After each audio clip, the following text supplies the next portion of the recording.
Freemason, Illuminati, skull and bone, deep state. I am sure ये नाम आपने पहले सुन रखे होंगे। कुछ लोग इन नामों को इग्नोर कर देते हैं, कुछ लोग उस पर रिसर्च करते हैं और कुछ लोग इससे बच कर रहना चाहते हैं। और इन्हीं नामों की वजह से आज एक साजिश आपके चारों तरफ फैली हुई है, लेकिन हम उसको नोट करने की कोशिश भी नहीं करते। आज आप किसी भी सिंगर की म्यूजिक वीडियो उठा लें, किसी का फिल्म का काम उठा लें या किसी भी गाने को सुन लें, तो आप सुनकर हैरान हो जाएंगे, देखकर हैरान हो जाएंगे कि हर जगह पर आपको एक कॉमन थीम रिपीटेडली नजर आएगा। हर म्यूजिक वीडियो में एक ट्रायंगल को प्रमोट किया जाएगा और हर म्यूजिक वीडियो में सिंगर ने या तो अपनी एक आंख छुपा रखी होगी या अपनी एक आंख को एक और आंख के साथ बदल रखा होगा। ये वन आई कल्चर है क्या? आइए समझते हैं।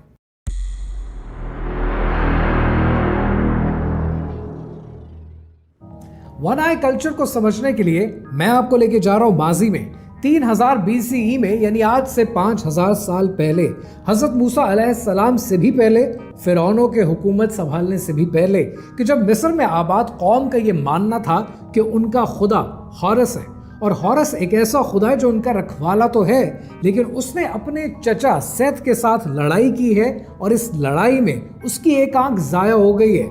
वो अपनी एक आंख से चांद को रिप्रेजेंट करता है और अपनी दूसरी आंख से खुशहाली को और प्रोटेक्शन को रिप्रेजेंट करता है। ये हॉरस इनका वो खुदा है कि जो बहुत ज़्यादा कनेक्टेड है फिरौनों के साथ और वो फिरौनों को मिस्र की हुकूमत देना चाहता है।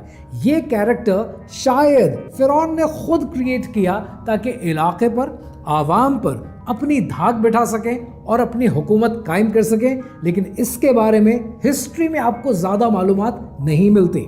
तब के रहने वाले ये मानते थे कि हॉरस और आई ऑफ हॉरस की बड़ी ताकत है। इस एक आंख से उनकी ज़िंदगी में खुशहाली भी आ सकती है और ये आंख उन्हें प्रोटेक्ट करके भी रखती है। लेकिन कहानी सिर्फ यहीं ख़त्म नहीं होती।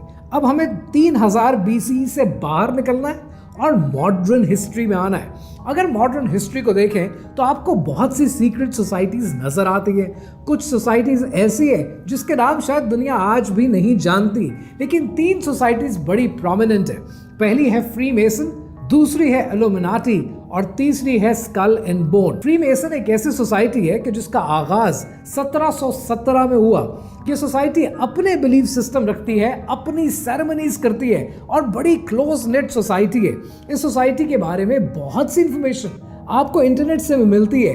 कुछ बातें इल्यूमिनाटी और फ्रीमेसन्स के बारे में हैं कि जो सच है और बहुत सी बातें ऐसी हैं जो सिर्फ मुबालगा आराई है, उनमें हकीकत कुछ नहीं है। लेकिन आज दुनिया में बड़ी बड़ी कॉन्स्पिरेसीज को उठाएंगे तो उसमें इन दो के नाम बहुत ज़्यादा शामिल होते हैं। उसकी वजह यह है कि इन्होंने religion with in a religion create करने की कोशिश की। फ्रीमेसन्स का मानना यह है कि हम ब्रदरहुड पे चलते हैं, हमें एक दूसरे की मदद करनी है, अपने मेंबर्स को प्रोटेक्ट करना है। जो मेंबर है वो मेंबर फॉर लाइफ है, लेकिन उसने फ्रीमेसन्स के असूलों को मानना है। जो मिशन है उस मिशन को लेकर चलना है। दुनिया में बड़े बड़े फ्रीमेसन्स गुजरे हैं, कुछ फर्स्ट डिग्री हैं, कुछ 10th डिग्री हैं, कुछ 32nd डिग्री हैं। लेकिन यहाँ पर एक और इम्पॉर्टेंट एलिमेंट है जिसको आप फरामोश नहीं कर सकते और वो इम्पॉर्टेंट एलिमेंट है इल्यूमिनाटी का। इल्यूमिनाटी का आगाज जर्मनी के शहर बवेरिया से हुआ 1766 में।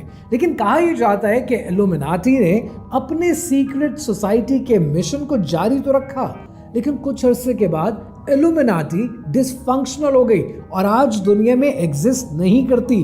मेरा बड़ा सिंपल सा और एक छोटा सा सवाल है आपसे, अगर तो कोई सीक्रेट सोसाइटी है, माना over the period of centuries investigative journalists और बहुत से विसल ब्लोअर्स इनके बारे में बताते रहे हैं, लेकिन वो सीक्रेट सोसाइटी क्या ही सीक्रेट सोसाइटी होगी कि अगर हर किसी को उसके बारे में पता होगा। सो ऐसे में आज बहुत सी सोसाइटीज एग्जिस्ट करती हैं जिनके आपने कभी नाम भी नहीं सुने, चाहे उसमें आप वाइट सुपरमेसिस्ट को डालें या चाहे किसी और सोसाइटी को। और ऐसे ही एक और सोसाइटी का भी जिक्र आता है कि जिसका नाम है स्कल एंड बोन सोसाइटी, और ये सोसाइटी येल में मौजूद है और 1832 में कायम हुई। और इसका भी एक ही मिशन था कि जो हमारे अलमनाए हैं, जो इस सोसाइटी के मेंबर हैं, इनकी प्रोटेक्शन करनी है, इनके टारगेट्स अचीव हों, उसमें सब मेंबर्स ने एक दूसरे की मदद करनी है। अब यहाँ पर एक बहुत बड़ा सवाल आता है ना कि ऐसे में इन सोसाइटीज का किरदार है क्या, इनका मिशन है क्या। फ्रीमेसन्स के बारे में आप जितना पढ़ेंगे आपको ये फील होगा कि चैरिटेबल काम करने हैं, दुनिया की मदद करनी है, दुनिया की हिफाजत करनी है। लेकिन यहाँ पर कुछ फ्रीमेसन्स ने क्या कमाल का काम किया, अब जरा सुनते हैं। अमेरिका अपनी आज़ादी की जंग लड़ रहा था और 1782 में जाकर अमेरिका ने अपनी ग्रेट सील लॉन्च की।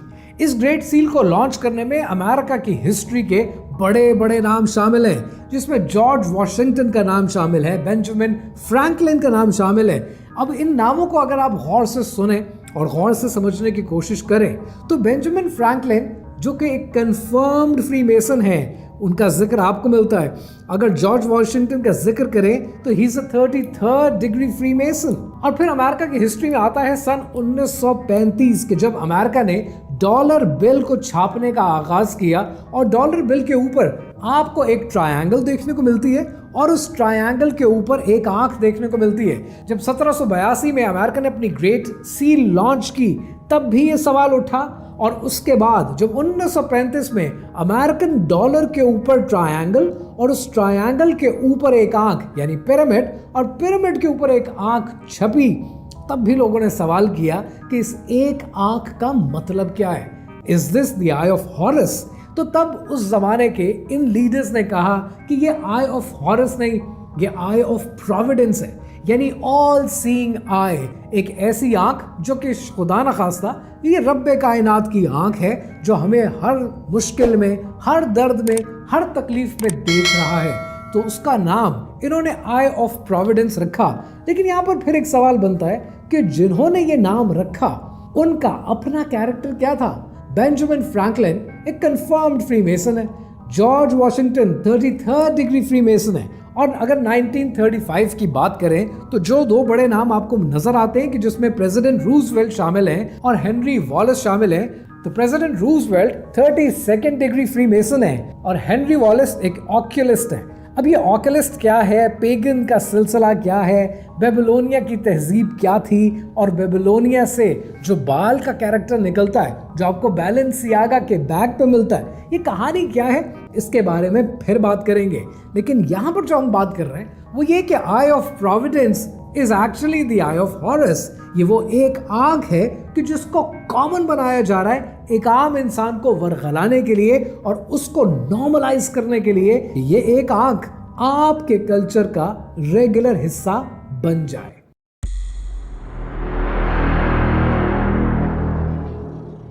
और मॉडर्न हिस्ट्री में फीमेल सिंगर्स का जिक्र करें तो ऐसा हो नहीं सकता कि मैडोना का जिक्र ना हो। Madonna has been an icon for a generation.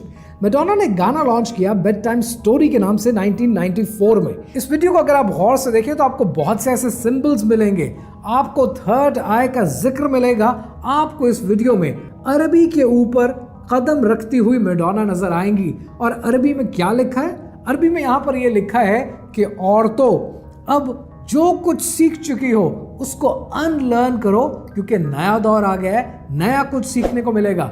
अब सवाल यह है कि हम नहीं जानते कि मैडोना किस औरत की बात कर रही है, किस औरत का जिक्र कर रही है। कोई सी ऐसी औरत का जिक्र कर रही है जो बहुत पढ़ी लिखी है या जो ऐसी औरत है जो बहुत पढ़ी लिखी नहीं है। सवाल यह है कि across the board she is just saying one thing, जो कुछ सीखा है उसको अनलर्न कर दो। इसका मतलब यह है कि इससे फर्क नहीं पड़ता कि उस औरत ने क्या सीखा है क्या नहीं सीखा। आप कुछ नया बताने वाले हैं, आप कुछ नया लेकर आ रहे हैं जो कि लोगों के कल्चर में शामिल नहीं था। लेकिन इतनी बड़ी चीजों को हम यस सर नो इग्नोर कर देते हैं। थोड़ा सा और मॉडर्न हिस्ट्री का जिक्र करें तो 1960 की दिहाई में एंटन लेवी इंसान ने सेटनिज्म का आगाज किया, यानी शैतानियत का, और चर्च ऑफ सेटन बनाया। और 1969 को उसने डिक्लेयर किया कि दिस इज ईयर 1। ये पहला साल है कि जब शैतान की हुकूमत कायम होगी।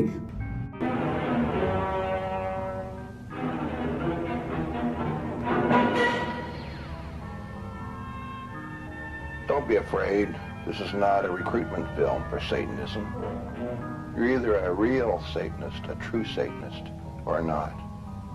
And if you are, you were born that way.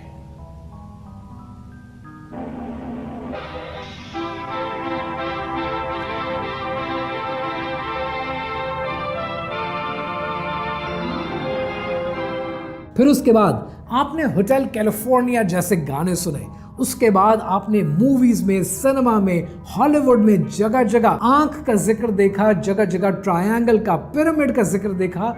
ये सारा कल्चर वक्त के साथ साथ आपकी नजरों के सामने बदलता चला गया। अगर मैं मजीद सेलिब्रिटीज का जिक्र करूं कि जो वन आई में शामिल हैं, उसमें रिहाना का नाम है, बियॉन्से का नाम है, जे-जी का नाम है, उसमें केटी पेरी का नाम है। और केटी पेरी की 2013 की डार्क हॉर्स की वीडियो आप भूल सकते हैं। उस वीडियो में throughout from the start till the end एक ही चीज को प्रमोट किया गया, and that is again one eye. एक आंख के कल्चर को कॉमन बनाने की कोशिश की गई है। और अगर मॉडर्न हिस्ट्री में और आए तो आजकल के दौर में लिटिल नास एक्स के नाम से सिंगर मिलता है जो गाने बनाता ही सेटनिज्म के ऊपर है। वो शैतान की झोली में, उसकी गोद में नाचने की कोशिश करता है। बियॉन्से का ये कॉन्सर्ट याद है आपको? इस कॉन्सर्ट के बीच में ऐसे सब्लिमिनल मैसेजेस दिए जाते हैं ताकि आपकी यूथ इन मैसेजेस का मतलब वही ले जो ये देना चाहते हैं। और जो मतलब ये देना चाहते हैं वो आपके लिए और आपकी आने वाली नस्लों के लिए इंतहाई खतरनाक है।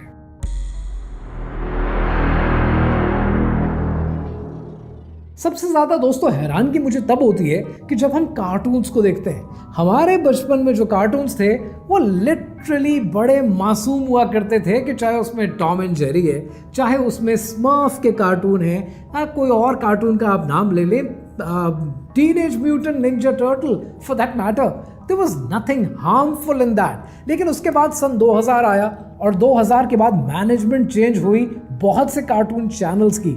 और कार्टून चैनल्स ने क्या किया? कार्टून चैनल्स ने अपना मिशन बना दिया। डिज्नी की ये वीडियो सामने पड़ी हुई है लोगों के, जिसमें डिज्नी की मैनेजमेंट खुद कह रही है कि हम क्वीर LGBT को कॉमन बना रहे हैं अपने कार्टून्स के जरिए। हम उन बच्चों को अपनी टारगेट मार्केट बना रहे हैं ताकि 7 साल के बच्चे एक ब्रांड के साथ एसोसिएट कर सकें, उस आइडियोलॉजी के साथ एसोसिएट कर सकें। आप हैरान नहीं होते कि आपको डिस्पिकेबल मी के नाम से ऐसे कार्टून दिखाए जाते हैं जिसमें एक आंख वाले मिनियन सबको पसंद आ रहे हैं? क्योंकि जो भी एक आंख वाला कैरेक्टर बनाया जाता है, मासूमियत का किरदार उसको दिया जाता है ताकि बच्चों के दिमागों में बैठ जाए कि एक आंख होना बुरी बात नहीं है, एक आंख वाले कैरेक्टर बुरे नहीं होते। आप मॉन्स्टर्स इंक उठाकर देख लें, आप माइक वेजियोस्की का कैरेक्टर देख लें, आप प्लैंकटन देख लें, जितने आप कार्टून्स आपको नजर आएंगे, हर दूसरे कार्टून में या एक आंख या multiple eyes at the same time, ताकि इंसान के बच्चों को यह पता हो कि सिर्फ 2 आंख ही अच्छी नहीं होती है, एक आंख भी अच्छी हो सकती है, कई आंखें भी अच्छी हो सकती हैं, क्योंकि आपको डाइकोटमी दोनों पैरामीटर्स के साथ लेकर चलनी पड़ती है, तब आप चीज़ों को मुश्किल बना सकते हैं। अब सवाल यह है, ये सारा वन आई का कॉन्सेप्ट किस लिए पैदा किया जाता है? इसके लिए एक बड़ी ज़बरदस्त डॉक्यूमेंट्री है, I will try my best to find it for you, और जिस दिन मुझे मिल गई मैं उसके कुछ ना कुछ स्निपेट्स आपके साथ ज़रूर शेयर करूँगा, चाहे लॉन्ग फॉर्म में या चाहे मैं अपनी रील्स में आपके साथ, लेकिन इंशाल्लाह शेयर करूँगा। उस डॉक्यूमेंट्री का नाम है मर्चेंट्स ऑफ डाउट, कि ये सब कुछ इसलिए क्रिएट किया जाता है कि आपके दिमागों में एक डाउट क्रिएट कर दिया जाए, आपके दिमागों को पक्का कर दिया जाए कि एक आंख बुरा कल्चर नहीं है, एक आंख रखने वाले कैरेक्टर बुरे नहीं होते। अब इस सब के पीछे कहानी है क्या, आइए समझते हैं।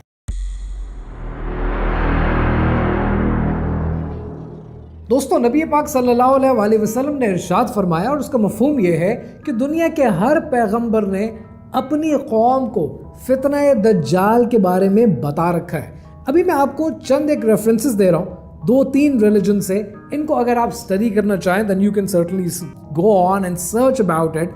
जूडाइज्म के अंदर, अगर जूडाइज्म के अंदर आप आर्मेलियस पढ़ें, और आर्मेलियस के अंदर बहुत साफ साफ एंटी क्राइस्ट का जिक्र है, और जिक्र क्या है कि ये जो एंटी क्राइस्ट है इसकी एक आंख बड़ी और एक आंख छोटी होगी। तो क्रिश्चियनिटी में सूटोपिग्राफिया के अंदर भी एंटी क्राइस्ट का आपको जिक्र मिलता है, और ये जिक्र इस तरीके से किया गया है कि एक आंख की डिफॉर्मिटी का जिक्र किया गया है। और हमारे दीन ने आपको बार बार बताया कि अगर आप ईमान वाले हैं तो सिर्फ आंख भी काफ़ी नहीं है, आप माथे पर भी पढ़ सकेंगे कफरा।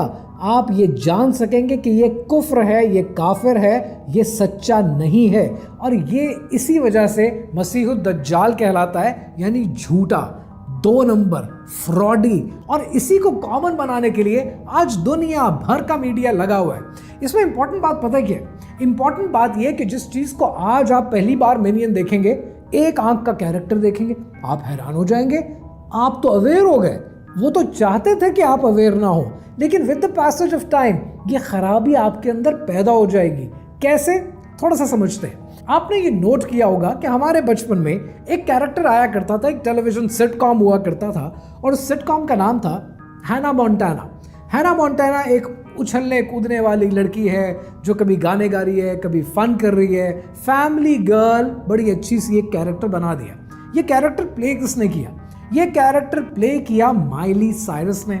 माइली साइरस ने ये कैरेक्टर प्ले कर दिया और हमारी उम्र के बच्चे उसको देख देख कर, हमारे से छोटे बच्चे वो देख देख कर जवान हो गए, बड़े हो गए। अब क्या हुआ? अब जिन लोगों ने माइली साइरस को रोल मॉडल बना लिया, वो तो माइली साइरस को आज भी फॉलो करेंगे। अब सवाल ये है कि माइली साइरस अब शायद हैना मोंटाना का किरदार नहीं करती होगी, लेकिन वो अपनी जिंदगी में जो किरदार कर रही होगी, जिसको देखकर अब आंखें फटी की फटी रह जाती हैं कि ये कर क्या रही है। अब जब वो ये करेगी तो जिन लोगों ने इसको रोल मॉडल बना रखा है, वो इस चीज में भी उसको रोल मॉडल बनाएंगे। This is called creation of illusion. एक इल्यूजन बनाया जाता है। जब आप उस इल्यूजन को रोल मॉडल बना देते हैं तो उनका किरदार बदल दिया जाता है, बदले में आपका किरदार भी बदल जाता है। This is part of the global scheme that is being played against you.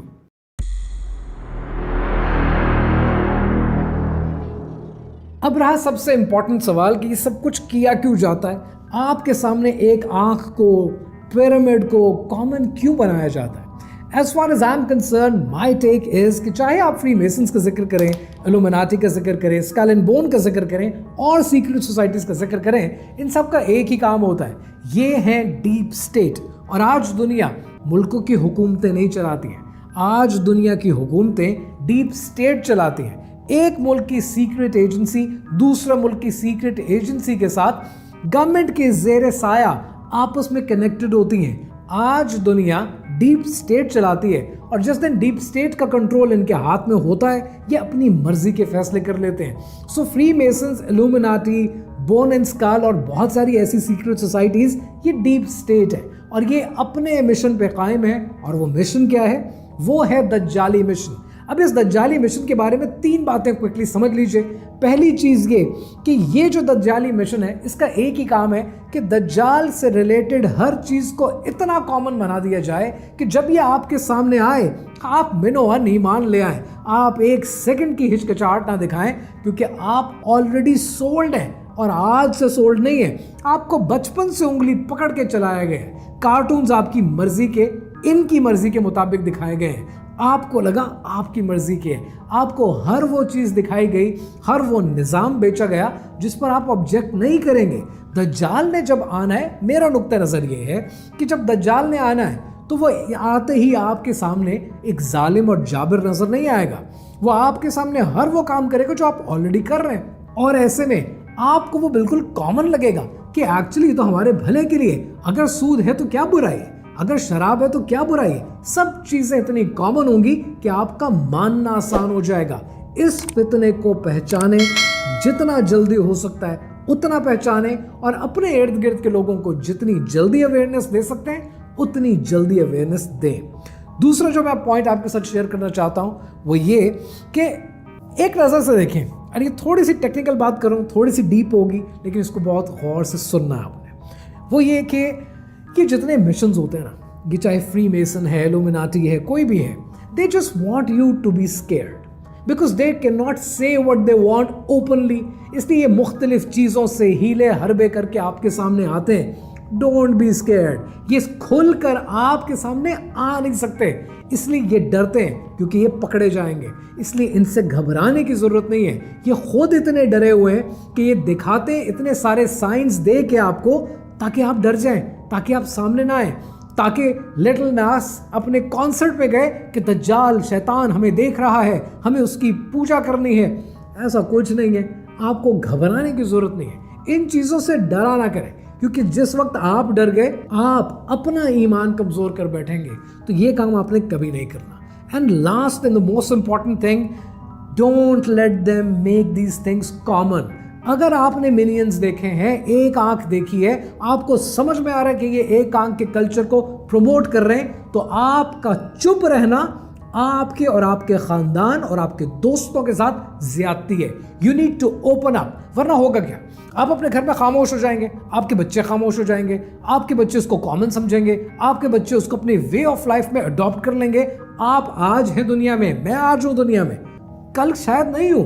तो जब हम नहीं होंगे तो ये उन चीजों को अपने घरों में उठाकर ले आएंगे, इसको कॉमन बना देंगे और यहां से ईमान की कमजोरी साबित होना शुरू हो जाएगी। तो जब ऐसा कुछ देखा करें, बोला करें, समझाया करें।